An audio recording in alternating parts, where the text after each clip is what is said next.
Cretaceous gets wiped out at the end of the era. There are a number of very popular fossils.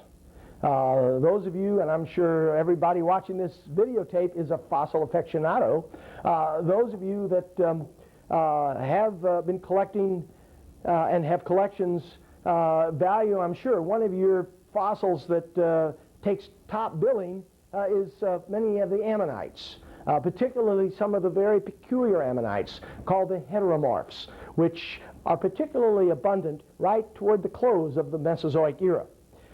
Here's a selection of Ammonites that went extinct at the end of the Cretaceous.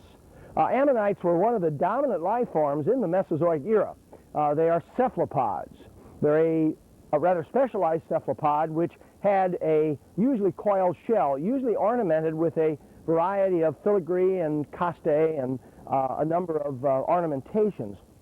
And the variety of Ammonites that occurs in the Mesozoic is immense. They were a very diverse and very successful group of life, and at the end of the Cretaceous they all went extinct. Here's some of the Ammonites that are fatalities of the Mesozoic extinction event. This group right here is a group of what are called Heteromorphs.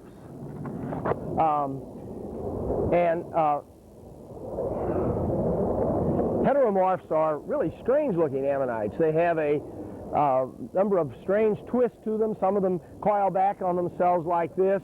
They are very puzzling, in fact, very, very much of an enigma.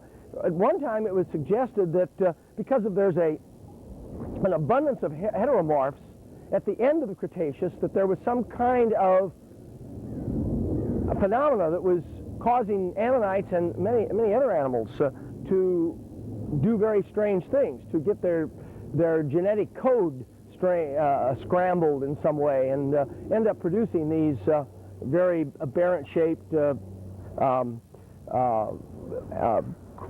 weirdly coiled and straight and then curving types of Ammonites, very strange morphologies. But Heteromorphs occur farther back in the Mesozoic. They're found in the Jurassic period, and they're found in the lower Cretaceous as well.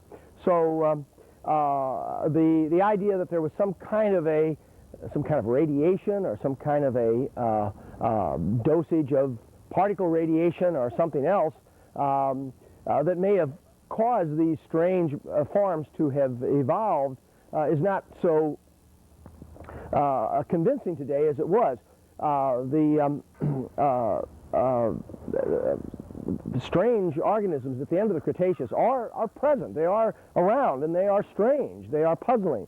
But the idea that they're produced from mutations as a consequence of radiation isn't as popular as it used to be. Say a variety of Heteromorphs. Now these right here are a genus called Helical Cirrus. Helical Cirrus is a strange Ammonite that coils like a snail, and then the coil straightens out, and then it curves back on itself. They're quite abundant at the very end of the Upper Cretaceous in what is called Maastrichtian strata, that at the very top of the Mesozoic. Here's a selection of Heteromorphs. These are from Coon Creek, Tennessee, from Cretaceous outcrops in western Tennessee. Here's another group of Helical Cirrus. These are from Arkansas, from southern Arkansas, come out of a series of chalk beds.